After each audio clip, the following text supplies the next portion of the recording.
What if I told you your network is one large, messy party where HR hears all of marketing's secrets? Without VLANs, that's exactly what's happening. In this video, I'll show you how VLANs create private VIP sections in your network, stop broadcast chaos, and why that native VLAN one is a security nightmare you need to fix now. Stick around. Your switches are about to get way smarter.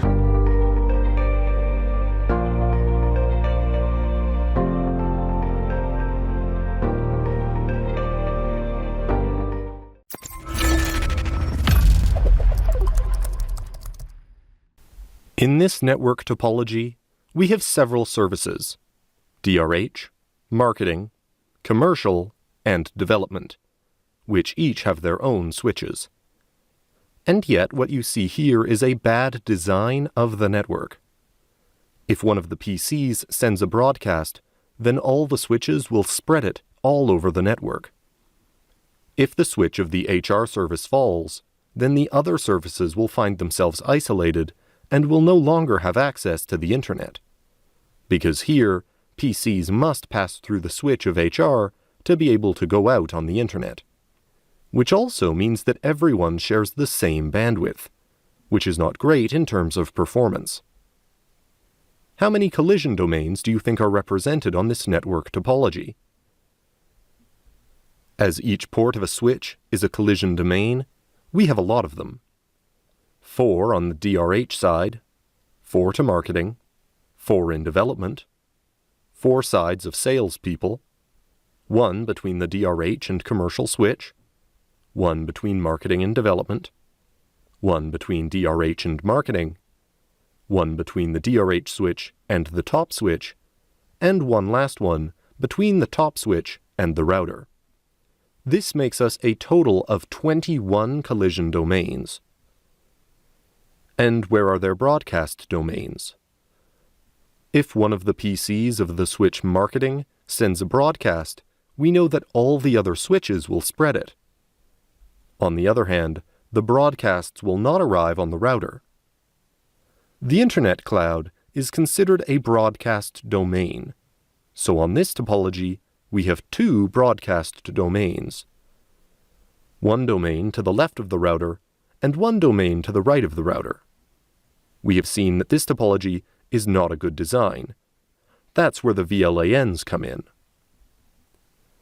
On this new topology, we have 4 physical switches and 3 virtual networks, better known as VLAN, which are called commercial, marketing, and DRH. A VLAN is a virtual LAN. It's like you have a switch inside a switch. Now let's look at 3 advantages that can be had by using VLAN. A VLAN is a unique broadcast domain, which means that if a user in the VLAN of the marketing department sends a broadcast, then only users of that same VLAN will receive it. The second advantage is that users can only communicate with those of the same VLAN. And the last advantage is that users don't necessarily have to be physically grouped on the same switch. As you can see from this topology, we have users in the commercial VLAN who are on the 1st, 2nd, and 3rd floors. In this example, users of the same service are grouped by VLAN, but we could very well have used the VLAN to separate different types of traffic. For example, a VLAN for all printers, a VLAN for all servers, and even a VLAN for all users. In Voice over IP, the phones are in separate VLAN from the PC data. On an IP phone, there are 2 interfaces. 1 to connect the IP phone to the switch, and 1 to connect it to the PC. This saves a port on the switch and also avoids having a network socket on the desktop.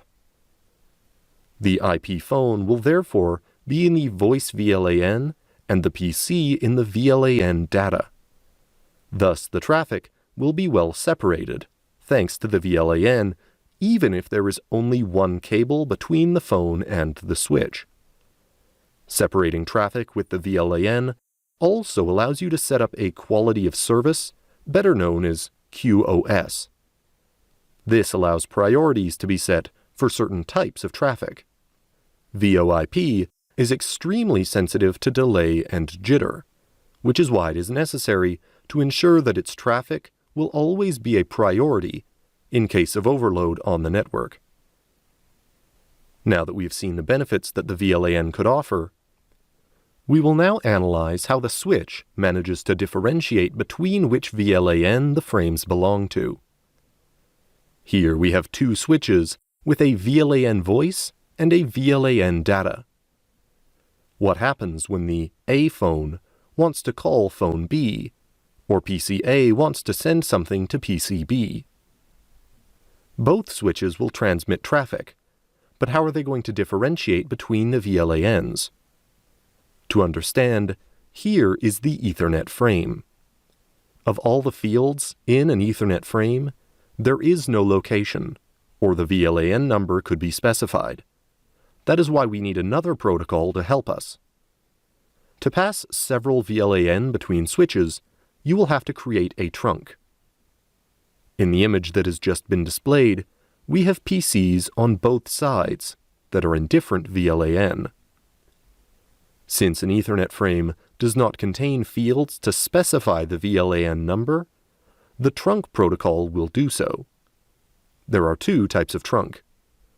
The 802.1q, which is the most commonly used trunk protocol because it is standard and is supported by many suppliers, and there's the ISL protocol, which is owned by Cisco.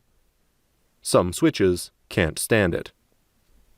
That's why we're going to see the 802.1q protocol in detail. Here's an example of Ethernet 802.1q. As you can see, it's the same tag as a normal Ethernet frame, except that in the middle there's the tag field.